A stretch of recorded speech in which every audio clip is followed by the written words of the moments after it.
মহান আল্লাহ তাআলা পাহাড় এবং পর্বত যদি না তৈরি করত তাহলে পৃথিবী বসবাসের যোগ্য হতো না। পাহাড় এবং পর্বতের কথা বিভিন্ন ধর্মে দেখতে পাওয়া যায়। পাহাড় এবং পর্বত সম্পর্কে বিভিন্ন ধর্ম বিভিন্ন রকম বর্ণনা দিয়ে থাকে।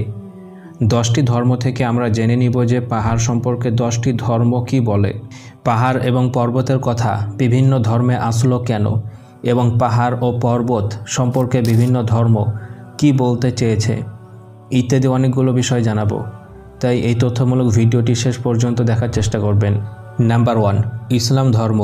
কোরআন এবং হাদিসে পাহাড়ের গুরুত্ব অনেক। মহান আল্লাহ তাআলা পাহাড়কে সৃষ্টি করেছেন পৃথিবীকে স্থির রাখার জন্য। আবার পাহাড়ে দাঁড়িয়ে নবী সাল্লাল্লাহু আলাইহি ওয়াসাল্লামের খুতবা সহ আরও বিভিন্ন ইতিহাস জানা যায় পাহাড় এবং পর্বত সম্পর্কে। মহান আল্লাহ তাআলা বলেছেন, ওয়াল জিবালা আওতাদা, আর পর্বতসমূহকে পেরেক হিসাবে তৈরি করেছি। এই আয়াতে পর্বতের গুরুত্ব বোঝানো হয়েছে। যেমনভাবে পেরেক কোনো জলযানকে ধরে রাখে, তেমনভাবে পৃথিবীকে ধরে রেখেছে পাহাড়। মহান আল্লাহ তাআলা আরও বলেছেন, ওয়াজআলনা ফিল আরদি রাওয়াসিয়া আন তামিদা বিহিম, এবং আমরা পৃথিবীতে সৃষ্টি করেছি শক্ত পর্বত, যাতে জমিন তাদেরকে নিয়ে এদিক ওদিক ঢলে না যায়। পর্বত আল্লাহ তাআলা বানিয়েছেন পৃথিবী স্থির রাখার জন্য, পৃথিবীর ভারসাম্য বজায় রাখার জন্য। পর্বত না হলে পৃথিবী কি হতো তা কল্পনা করতে পারবেন যদি এই আয়াতগুলো নিয়ে গবেষণা করেন। তো ইসলামে পাহাড় এবং পর্বতের গুরুত্ব অনেক। নাম্বার 2, খ্রিস্টান ধর্ম। খ্রিস্টান ধর্মে পাহাড়ের প্রতীকী ও ধর্মীয় গুরুত্ব অনেক। পাহাড় প্রায় ঈশ্বরের শক্তি এবং সৃষ্টি ও বিশ্বাসের প্রতীক হিসাবে বলা হয়ে থাকে। আপনি দেখতে পাবেন বাইবেলের মথি খণ্ডের 17 নম্বর অধ্যায়ের 20 নম্বর অনুচ্ছেদে যিশু তার শিষ্যদের উপদেশ দিচ্ছেন, যদি তোমাদের বিশ্বাস মজবুত হয় তাহলে তোমরা যদি পাহাড়কে বলো সরে যাও, তাহলে সে পাহাড় সেখান থেকে সরে যাবে।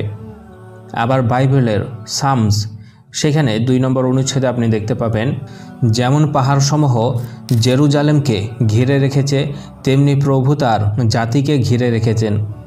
এই অনুচ্ছেদে পাহাড়ের সাহায্যে সুরক্ষা ও নিরাপত্তার কথা বোঝানো হয়েছে। নাম্বার 3, হিন্দু ধর্ম। হিন্দু ধর্মে পর্বত এবং পাহাড়কে অনেক গুরুত্ব দেওয়া হয়ে থাকে। পাহাড় দেবতাদের বাসস্থান হিসাবে জানা যায় এবং বিভিন্ন ধর্মীয় অনুষ্ঠানের সাথে সম্পর্কিত। অনেক হিন্দু তো পাহাড়কে ভগবান বলে পূজা করে থাকে। হিন্দু ধর্মে অনেকগুলো পাহাড়ের কথা জানা যায়। তার মধ্যে যেমন মেরু পর্বত, এটি পুরাণের সর্বোচ্চ ও সবচেয়ে পবিত্র পর্বত হিসাবে বিবেচিত। হিন্দু, বৌদ্ধ ও জৈন ধর্মে মেরু পর্বতকে বিশ্বের কেন্দ্র হিসাবে ধরা হয় এবং এটি দেবতাদের বাসস্থান হিসাবে বিবেচিত। নাম্বার 2, কৈলাস পর্বত। হিন্দু পুরাণে কৈলাস পর্বতকে শিবের বাসস্থান হিসাবে চিহ্নিত করা হয়। এটি হিমালয়ের একটি অংশ এবং শিব ও পার্বতীর পবিত্র স্থান হিসাবে পরিচিত। নাম্বার 3, হিমালয় পর্বত। হিন্দু পুরাণে হিমালয়কে স্বয়ং একটি দেবতা হিসাবে দেখা হয় এবং এটি গঙ্গা নদীর উৎস হিসাবে পরিচিত। হিমালয়ের অনেক পবিত্র স্থান রয়েছে যা বিভিন্ন দেবতাদের সাথে যুক্ত। তাছাড়াও আরও অনেক পাহাড় সম্পর্কে হিন্দু ধর্মে দেখা যায়। আবার অনেক উঁচু উঁচু পাহাড় ও পর্বতে হিন্দুদের অনেক বিখ্যাত মন্দিরও দেখতে পাবেন। নাম্বার 4, বৌদ্ধ ধর্ম। বৌদ্ধ ধর্মে পাহাড়কে অত্যাধিক সাধনার জন্য গুরুত্বপূর্ণ স্থান হিসাবে দেখা হয়। পাহাড়ের গুহায় গৌতম বুদ্ধ ধ্যান ও শিক্ষা দিয়েছেন। যেমন জান্ত সুথা, বুদ্ধের ধ্যান ও অত্যাধিক উপলব্ধির জন্য পাহাড়ের গুরুত্ব অনেক। বুদ্ধের ধ্যান সাধনার স্থান হিসাবে পাহাড়ের ভূমিকা আলোচনা করা হয়।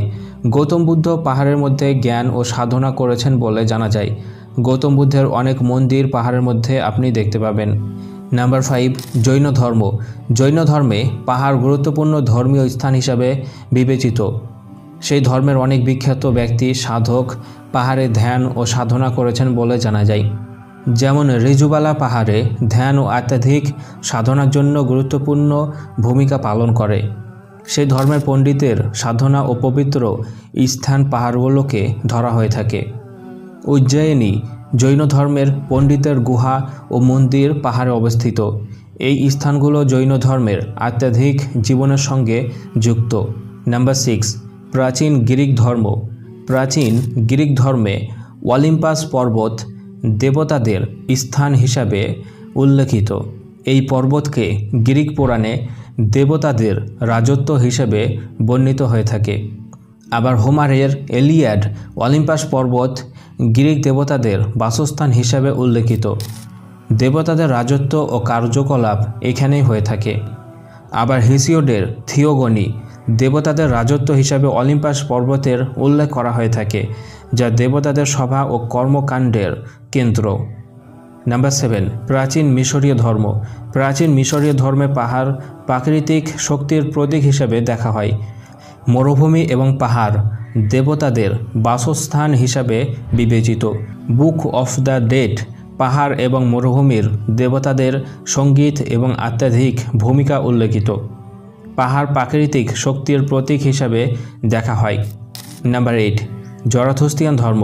জরাথুস্ত্রিয়ান ধর্মে পাহাড়কে প্রকৃতির শক্তি এবং আলোর প্রতীক হিসাবে দেখা হয়। সেই ধর্মের কিতাব জেন্দাবেস্তা পাহাড়কে প্রকৃতির শক্তি এবং আলোর প্রতীক হিসাবে বলা হয়েছে। জরাথুস্ত্রিয়ান ধর্মের আধ্যাত্মিক দৃষ্টিকোণ থেকে পাহাড়ের গুরুত্ব অনেক। নাম্বার 9, সিন্ত ধর্ম। সিন্ত ধর্মে পাহাড়কে দেবতাদের বাসস্থান জায়গা হিসেবে জানা যায়। পাহাড়ে দেবতাদের পূজা করা হয়। সেই ধর্মে নিক্ক মন্দির নামে একটি মন্দির, যেটা পাহাড়ে অবস্থিত। নাম্বার 10, যিশু ধর্ম বা জুডাইম। যিশু ধর্মের পাহাড়ের নির্দিষ্ট ধর্মীয় ভূমিকা না থাকলেও কিছু স্থানে পাহাড়ের উল্লেখ পাওয়া যায়, যেমন বাইবেল গীত সং। সেখানে আপনি দেখতে পাবেন, আমি পাহাড়ের দিকে তাকাই, আমার সাহায্য কোথা থেকে আসবে। এখানে পাহাড়ের প্রতি আধ্যাত্মিক দৃষ্টিভঙ্গি তুলে ধরা হয়েছে। আবার ইহুদি ধর্মে মুসা আলাইহিসসালাম আল্লাহর সঙ্গে কথা বলতে পাহাড়ে যেতেন। পাহাড় থেকে একটি বাছুর এনেছিলেন। আবার সেই জাতির ওপরে পাহাড় তুলে ধরা হয়েছিল। অনেক কাহিনী শোনা যায়। তো পাহাড় পর্বতের সঙ্গে জড়িত বিভিন্ন ধর্ম, কোনো ধর্মে পাহাড় এবং পর্বতকে ভগবান, দেবতা ইত্যাদি ভেবে পূজা করা হয়ে থাকে। আবার কোনো ধর্মে পাহাড় পর্বতকে আল্লাহ তাআলার একটি নিদর্শন হিসাবে বিশ্বাস করা হয়ে থাকে। বিজ্ঞানও বলে যে পাহাড় পর্বত পৃথিবীকে পেরেকের মতো ধরে রেখেছে, আর পাহাড় পর্বত আছে বলে পৃথিবী মজবুতভাবে গঠিত, সে কথা কোরআনও বলে। তো পাহাড় এবং পর্বত সম্পর্কে আজকের এই ভিডিওতে অনেক গুরুত্বপূর্ণ কিছু তথ্য জানতে পেরেছেন। আপনাদের মতামত কমেন্ট করে জানাতে পারেন। আগামীতে কি বিষয়ে জানতে চান, কি বিষয় নিয়ে গবেষণা চান, কমেন্ট করতে পারেন। আজকের মতো এই পর্যন্তই।